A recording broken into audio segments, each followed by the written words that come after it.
बिस्मिल्लाहिर्रहमानिर्रहीम अस्सलाम वालेकुम।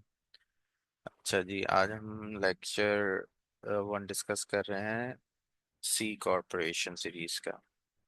अच्छा, ये बिजनेस रिटर्न के अंदर सी कॉरपोरेशन जो है इसके लिए 1120 फॉर्म यूज होता है। और ये सी कॉरपोरेशन को समझने के लिए हम इसको समझते हैं कि देखें, इंडिविजुअल टैक्स रिटर्न हो या लाइक जिसको 1040 और इसके बाद पार्टनरशिप, इसके लिए हम 1165 यूज करते हैं फॉर्म। ठीक है। तो ये जो 1165 फॉर्म है, ये बेसिकली फ्लो थ्रू एंटिटी के लिए यूज होता है, और इसके अंदर टू और मोर पीपल किसी टाइम भी डिसाइड करते हैं मिलके बिजनेस करना, तो वो बिजनेस फॉर्म हो जाता है। मगर जब हम कॉरपोरेशन की बात करते हैं तो ये एक लीगल सेपरेट एंटिटी होती है। इसके ये अपने ओन नेम से लोन ले भी सकती है, और अपने एन ओन नेम से किसी पे सूट फाइल भी कर सकती है, यानी केस कर सकती है, और इस पर केस हो भी सकता है। तो इसके लिए ऐसा नहीं है कि खुद ब खुद क्रिएट हो जाती है। इसके लिए आपको सेक्रेटरी ऑफ स्टेट की साइट पे जाकर उसको क्रिएट करना पड़ता है, उसकी रिक्वायरमेंट होती है। Like an individual group of individual can be choose operate business as a corporation. ठीक है, वो उसको एज अ कॉरपोरेशन चूज कर सकते हैं, which is legal entity although rule vary slightly from the state to state.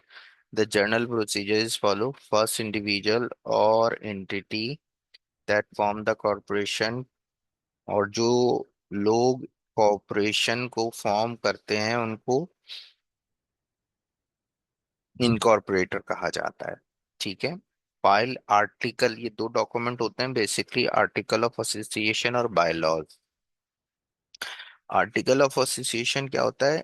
ये look like इसका birth certificate होता है। जैसे किसी बच्चे की बर्थ होती है, उसमें उसका डेट और place of birth, time of birth, और ये तमाम चीजें मेंशन होती हैं। इसी तरह जो आर्टिकल ऑफ इनकॉर्पोरेशन होते हैं,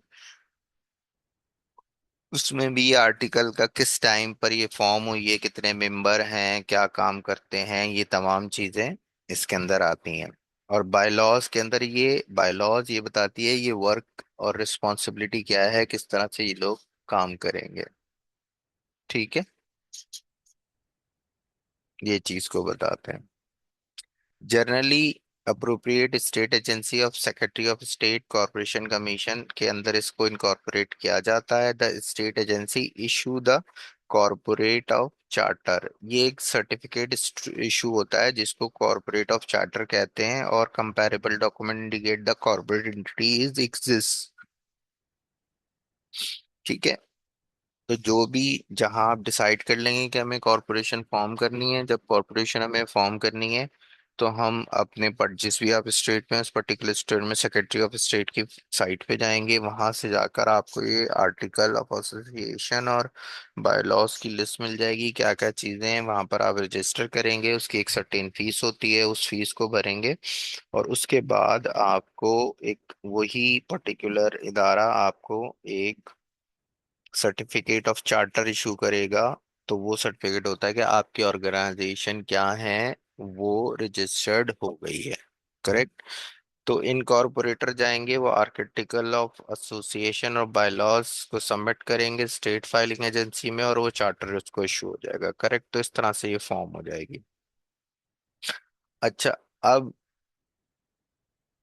कॉर्पोरेट अकाउंटिंग मेथड। अच्छा, जब कॉर्पोरेटर का यूजुअली जो अकाउंटिंग मेथड होता है, उसके लिए दो चीजें देखी जाती हैं। हमारे पास दो किस्म के अकाउंटिंग मेथड होते हैं, एक एक्रूवल बेस और एक कैश बेस।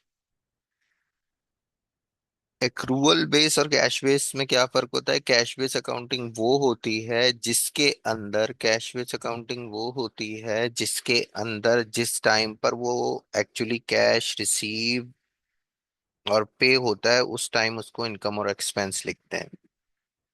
ठीक है। एक्रूवल बेस अकाउंटिंग में ये नहीं होता। एक्रूवल बेस अकाउंटिंग में ये होता है जिस टाइम ट्रांजैक्शन अकर होती है रिगार्डलेस ऑफ कैश आपके पास से जा रहा हो या नहीं, उसको एक्सपेंस लिख देते हैं, और जिस टाइम सेल्स इनकर्ड हो जाएगी उस टाइम ही उसको हम एज ए इनकम रिकॉर्ड कर देते हैं। ठीक है।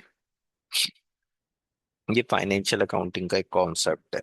लाइक छोटे बिजनेसेस कैश बेस्ड अकाउंटिंग करते हैं, वो जैसी एक्सपेंस पे करते हैं उस वक्त उसको रिकॉर्ड कर देते हैं जिस टाइम वो पे हो रहा होता है, मगर एक्रूवल बेस के अंदर पेबिल और रिसीवेबल क्रिएट होता है। तो उसका रूल ये है कि एवरेज, अगर एक तो रूल ये है कि अगर एवरेज और annual gross receive prior 3 years more than 30 million है तो उसको परमिट टू, अगर मोर देन 30 मिलियन है तो वो एक्रूवल बेस उसको फॉलो करना पड़ेगा अकाउंटिंग सिस्टम। अगर उसकी लेस देन है तो वो कैश बेस अकाउंटिंग इस्तेमाल कर सकती है कॉरपोरेशन। करेक्ट है।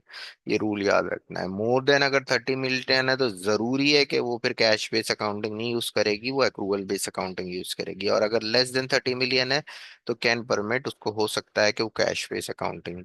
अगर उसके इन्वेंट्री उसका बिजनेस है, कि कोई भी ऐसा बिजनेस है जिसमें वो इन्वेंट्री सेल कर रहा है, लाइक अमेजोन पे कुछ बेच रहा है, कहीं और कहाँ पर कुछ बेच रहा है, तो उसके लिए जरूरी है कि वो एक्रूवल बेस अकाउंटिंग ही यूज करे। बट इन सम केसेस में उसको अलाउ हो सकता है कि अगर उसकी 30 मिलियन से कम है तो उसको कैश बेस अकाउंटिंग क्या है अलाउ हो सकती है। करेक्ट। अच्छा जी। उसके बाद choosing choosing a changing the method, accounting method when filing first return to change the method after the first corporate must be required to request an notification। ये नहीं है कि पहले साल उन्होंने accrual बेस या कैश बेस किया और दूसरे साल वो अपनी मर्जी से मेथड कर ले, उनको एक रिक्वेस्ट देनी पड़ेगी आईआरएस में, और उनकी परमिशन से, नोटिफिकेशन से यही मेथड चेंज हो सकता है। ठीक है। अकाउंटिंग में एक्रूवल वर्सेस कैश बेस। ठीक है। तो cash, in general corporation can not use the cash method cash method may be used when the average annual income 29 million और less over the last prior year. अभी हमने इस बात को discuss कर लिया। अच्छा, बिजनेसेस विदाउट इन्वेंट्री और customer sale generally use accrual for the cost of goods sold. ठीक है।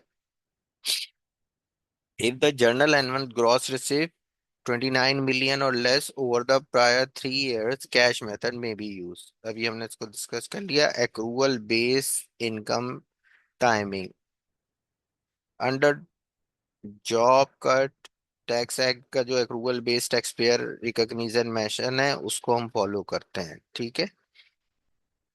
मेजर बात इसके अंदर ये है कि अगर जब आप कॉरपोरेशन को फॉर्म करते हैं, अगर आपकी लास्ट प्रायर ईयर के अंदर 30 मिलियन से अबव है तो आपके लिए कोई रूम नहीं है कि आप कैश बेस अकाउंटिंग यूज करें। बट अगर 30 मिलियन 29 मिलियन और लेस है तो आप मे भी यूज कर सकते हो कैश बेस अकाउंटिंग। अच्छा, अब अकाउंटिंग पीरियड कौन सा इस्तेमाल करेंगे? देखें, जो नॉर्मली अकाउंटिंग पीरियड जनवरी 1 से स्टार्ट होकर एंड होता है December 31 पर। ठीक है, वो एक नॉर्मल अकाउंटिंग पीरियड होता है। और एक फिस्कल पीरियड होता है। फिस्कल पीरियड क्या होता है कि जो कॉरपोरेशन का डाटा बहुत ज्यादा बड़ा होता है, जब कॉरपोरेशन का डाटा बहुत ज्यादा बड़ा होता है ना तो इनको दिसंबर में अपनी क्लोजिंग करने में प्रॉब्लम आती है। लाइक अगर हम बात करें बड़ी ऑर्गेनाइजेशंस की, अगर बड़ी ऑर्गेनाइजेशन की बात करें तो उसमें क्या होगा, इनके ऊपर लास्ट ईयर के अंदर ही अगर वर्कलोड ज्यादा है तो उनको आईआरएस अलाउ करता है कि आप नॉर्मल ईयर के बजाय कोई भी फिस्कल ईयर को चूज कर लें। फिस्कल ईयर मतलब आप अदर देन जैन टू दिसंबर के कोई भी एज ले लें ईयर जो 12 मंथ का ही हो, और उसके अंदर आप रिपोर्टिंग कर दें। क्योंकि आप पर ये सिर्फ इसलिए होता है कि आपका बिजनेस पे भी असर नहीं पड़े, क्योंकि आपको सारी इन्वेंट्री की वैल्यू रिकॉर्ड करनी है। तो वो बिजनेसेस जिनमें दिसंबर में बहुत ज्यादा लाइक बर्डन ऑफ वर्क होता है, तो उनको अलाउ करता है बड़े बिजनेस को आईआरएस कि आप कोई और सब फिस्कल ईयर ले लें, तो वो भी 12 मंथ का ही होगा और उसमें रिपोर्टिंग कर दें। ठीक है। Avoid busiest season, choose year during the slower time. ठीक है।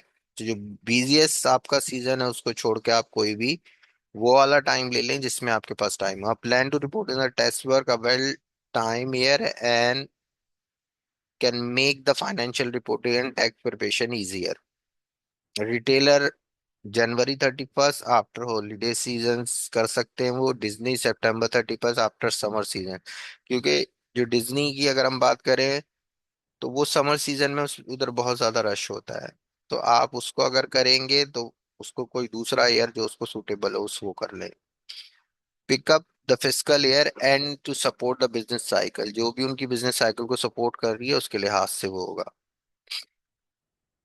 Accounting period, C corporation choices. The C corporation may be used calendar year, fiscal year ending on the last day of the calendar month। कोई भी होगा मगर वो 52 to 53 week पर depend करेगा। उसी वही आपका 12 मंथ बनते हैं। Calendar year, fiscal year.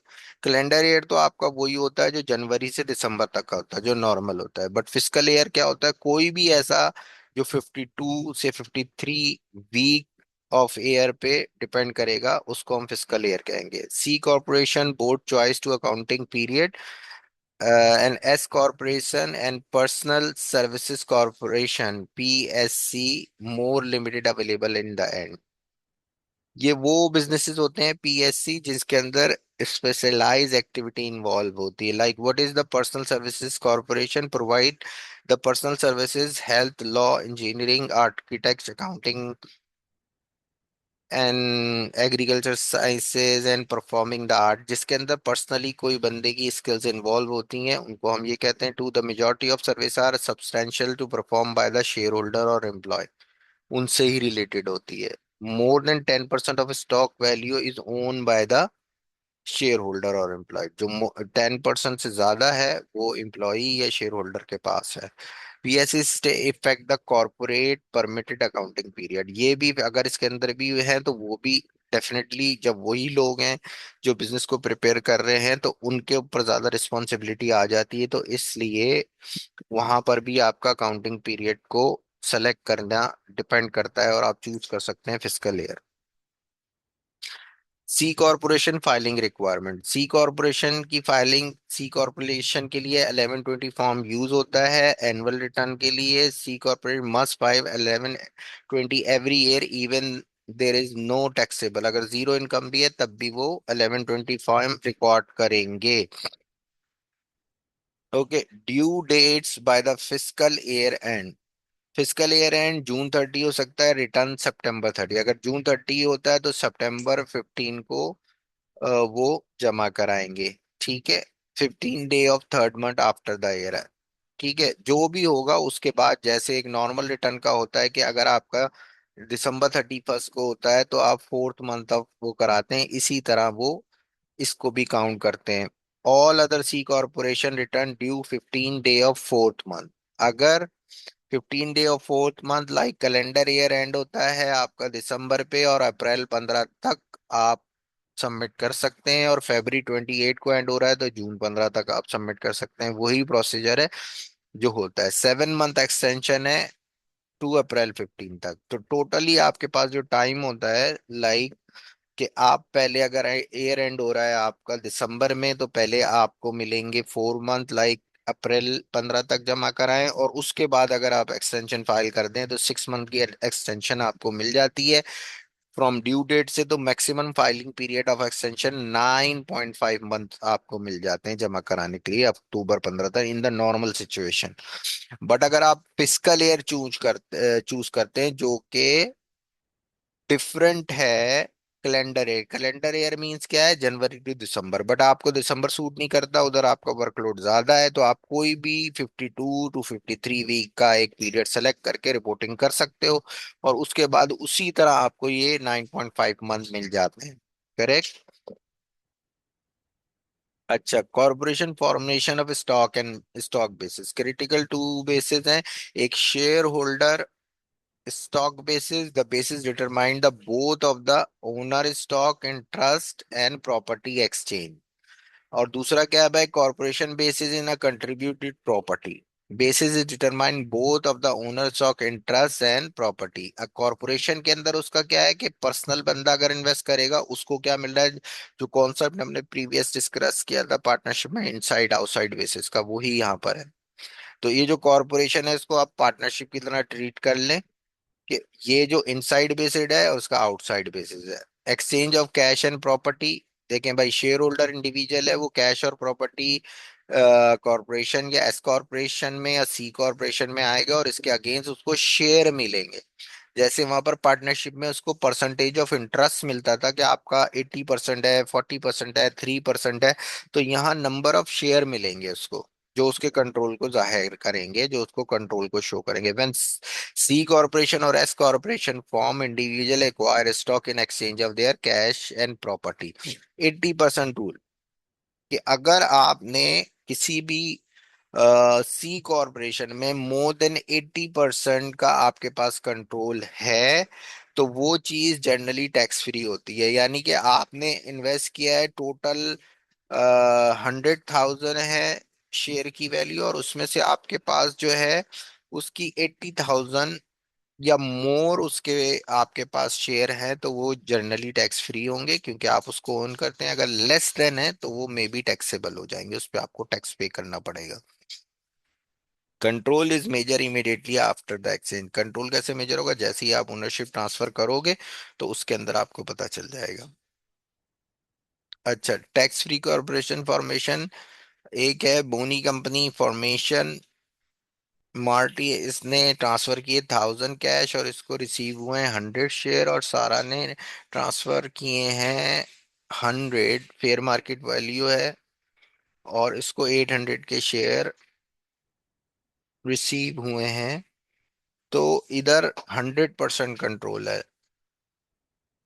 Transaction generally tax free है। Sarah and Martin are only the share holder, अगर ये दोनों ओनली शेयर होल्डर हैं तो इन दोनों को क्या है, 100% कंट्रोल हो जाएगा, तो ये टैक्स फ्री होगा। Gain exception, liability exceeds the basis, अगर कोई लाइबिलिटी भी वो ला रहे हैं वो बेसिस से ज्यादा है, तो वो मे भी उनको हम रिकट, क्योंकि लाइबिलिटी लेस करेंगे तो वो नेगेटिव में बेस चली जाएगी, और base can never go below zero, तो उसको हम उसका गेन ट्रीट करेंगे। ठीक है, शेयर होल्डर में be recognize gain if the transfer property in subject to liability and liability receive exceed the property adjusted basis। ठीक है, तो रिकग्नाइज गेन कैसे आएगा, जो भी लाइबिलिटी है उससे एडजस्टेड बेसिस आप जो है उसको माइनस कर दें, तो अगर वो नेगेटिव में जाती है तो उसको हम गेन ट्रीट करेंगे। ठीक है। पैसिव लॉस रूल, अच्छा सी कॉर्पोरेशन डिफरेंसेस। अब ये क्या है, क्या भाई पैसिव क्या होता है कि इन्वेस्ट कर दिया, passive loss rule generally do not apply in to corporation except of closely held C corporation. अब क्लोजली हेल्ड क्या है, close more than 50% of stock own directly to the, direct और इनडायरेक्टली द फाइव और fewer individual. अगर कोई भी organisation है उसके अंदर 5 लोग हैं या इससे कम है और सारा स्टॉक वही होल्ड करते हैं, तो पैसिव इनकम रूल जो है उनके ऊपर अप्लाई नहीं होगा। यानी कि पैसिव मतलब क्या है, कि वो बाहर से बैठ के सिर्फ इन्वेस्ट कर रहे हैं। अगर वो बाहर से बैठ के इन्वेस्ट करते हैं तो फिर उन पे पैसिव इनकम का रूल अप्लाई होता है, फिर वो एक्टिवली नहीं परफॉर्म करते हैं। मगर अगर वो 5 लोग हैं या उनसे कम है तो ये पैसिव वाला रूल उन पे अप्लाई नहीं होगा। अच्छा, अब कौन कौन से ऑर्गेनाइजेशनल एक्सपेंस फौरन से डिडक्ट कर सकते हैं, देखें। जब सी कॉरपोरेशन बनती है तो जब आप टैक्स फाइल करेंगे, इवन कोई भी इनकम नहीं है, तो ये लीगल फीस, इनकॉर्पोरेट फीस और फाइलिंग फीस, ये वो एक्सपेंस है जिनको आप फौरी तौर पर डिडक्ट कर सकते हैं अपने टैक्स रिटर्न में जब आप सी कॉर्पोरेशन कर रहे हैं। मगर उनकी भी लिमिट है कि immediate deduction lower of organization expense 5,000, अगर फॉर 5,000 तक डॉलर है तो फौरन कर सकते हैं। अब अगर if exceed 50 to the 5,000 deduction is reduce to dollar by dollar amount, ठीक है, वो तो डॉलर टू डॉलर रिड्यूस हो जाएगी। Over 55 no immediate deduction. ठीक है, रिमेनिंग कॉस्ट जो है, amortize remaining organizational expense 180 month remaining when the business started। अगर $5,000 तक का है तो सेम ईयर में आप डिडक्ट कर लोगे, और अगर $5,000 से जितने भी ज्यादा ऑर्गेनाइजेशनल एक्सपेंस है तो उनको फिर 180 मंथ के अंदर आप नेक्स्ट ईयर में जाके क्लेम करोगे। Election is made with the first tax return. Election जो होगा वो पहला टैक्स रिटर्न में होगा। स्टॉक इज इशुएंस और selling cost are not deductible. अगर कोई भी तुम स्टॉक इशू कर रहे हो और सेलिंग कॉस्ट आ रही है तो वो डिडक्टेबल नहीं होगा। कॉर्पोरेट टैक्स रेट क्या है? सेपरेट टैक्सेबल एंटिटी है, और इसका जो रेट है कॉर्पोरेट टैक्स का वो स्टेट 21% है। ठीक है, generally not tax at the entity. और एस कॉर्प की बात करें तो वो एंटिटी लेवल पे नहीं होता है, वो इनकम गेन लॉस वो पास थ्रू एंटिटी होता है शेयर होल्डर का। ठीक है, जो सी कॉर्प है वो क्या है, taxable liability multiply by state rate उनका होता है 21%। और कॉर्प अगर 21% आप नहीं पे कर सकते तो फिर एक और कॉन्सेप्ट है corporate alternative minimum tax. Minimum tax rate क्या है कि आप apply the most, C corporation है as financial statement income over जिनकी 1 मिलियन है, 1 बिलियन से ज्यादा है, वो 3 ईयर्स की इनकम को देखेंगे और 15% उसका मिनिमम टैक्स जो है वो पे कर देंगे। ऑल्टरनेटिव मिनिमम टैक्स उसका 15% का रेट है। जैसे financial statement income is generally financial statement income reduced by tax depreciation और डिडक्शन। ठीक है, वो डेप्रिसिएशन और डिडक्शन पे उसकी बेस करता है। Total greater of regular tax, और जो भी इनमें फिर हम देखेंगे ग्रेटर होगा रेगुलर टैक्स के या मिनिमम टैक्स के। ठीक है, तो या तो आप 21% पे करेंगे, और अगर आप 21% नहीं तो मिनिमम टैक्स का रूल अप्लाई हो जाता है। मिनिमम टैक्स का रूल अप्लाई क्या होता है कि जो आप लास्ट 3 इयर्स का देखेंगे उसके अंदर विच एवर इज हायर, जो भी हायर होगा, करंट टैक्स रेट हायर होगा तो वो, वरना मिनिमम टैक्स पे कर देंगे। ठीक है, C corporation estimated tax payment, annual payment lower of 100% current year का और 100% of pre year year tax. तो रिक्वायर एनुअल पेमेंट आप क्या होती है, करंट ईयर का अगर 100% है तो उसको कर दें, या प्रीयर ईयर का जो 100% है उसको, विच एवर इज लोअर। इसके लिए फॉर्म 1120 रिपोर्टेड इन लाइन 33 के अंदर होगा, और ये 4 इंस्टॉलमेंट में मिनिमम टैक्स आप पे कर सकते हैं। वो 4 installment 15 day of fourth month यानी कि अप्रैल में कर देंगे, फिर 15 day of the fifth month, और फिर 15 डे ऑफ 9 मंथ और 12 मंथ। ठीक है, तो इस तरह से आप इनको 4 इंस्टॉलमेंट में मिनिमम टैक्स को पे कर देंगे। कैलेंडर ईयर ड्यू डेट्स क्या हो जाएगा, अप्रैल 15, जून, सितंबर और दिसंबर। ठीक है, लार्ज कॉर्पोरेशन रूल क्या है, large corporation taxable income over 1 million in any of the 3 preceding year, prior year safe harbour rule apply होता है। Only the first instalment final 3 month payment use estimated of current year. Under payment penalty इस पे होती है, अगर आपका कोई भी है और उसमें अंडर पेमेंट आपने की है तो उस पे आपको पेनल्टी अप्लाई होगी। अच्छा, dividend and distribution. What is dividend? C corporation में डिस्ट्रीब्यूट कैश और प्रॉपर्टी टू शेयर होल्डर। जो सी कॉर्पोरेशन इशू करती हैं कैश और प्रॉपर्टी टू शेयर होल्डर, उसको हम डिविडेंड कहते हैं। Distribution from earning and profit, जो डिस्ट्रीब्यूशन उसकी अर्निंग और प्रॉफिट होता है जो भी उसने कमाया है उसको हम ईएनपी, तो उसको डिविडेंड कहते हैं। E N P similar to retained earning but calculate under the tax law. ठीक है, corporation can not deduct the dividend, corporation नहीं करती है taxable dividend to the share holder on the basis of non taxable return on the capital up to the share holder stock basis. वो अपने उसके अंदर कैसे करेंगे, ठीक है। तो जब हम सी कॉरपोरेशन की बात करते हैं या कॉरपोरेशन की बात करते हैं, तो यहाँ पर जो है वो स्टॉक होल्डर होते हैं, शेयर होल्डर होते हैं, तो उनको जो कंपनी, जो कॉरपोरेशन प्रॉफिट पे करती है वो डिविडेंड की फॉर्म में करती है, और वो डिविडेंड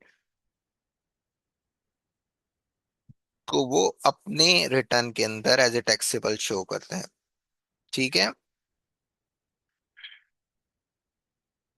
अच्छा, appreciated property distribution, if the distribution property has based on the fair market value, the corporation is treated selling at the fair market value of recognised gain. Property है तो stock, cash और appreciated value, उसके अंदर जो बढ़ती हुई value है उसको हम उसके अंदर करेंगे, अ, अपने टैक्स रिटर्न 1120 के अंदर फॉर्म करेंगे। मगर ये है कि अगर कोई प्रॉपर्टी देती है तो वो फेयर मार्केट और सेलिंग प्राइस की बेसिस पे देंगे, और उसकी जो अप्रिशिएटेड वैल्यू है फिर उसके ऊपर टैक्स अप्लाई होगा।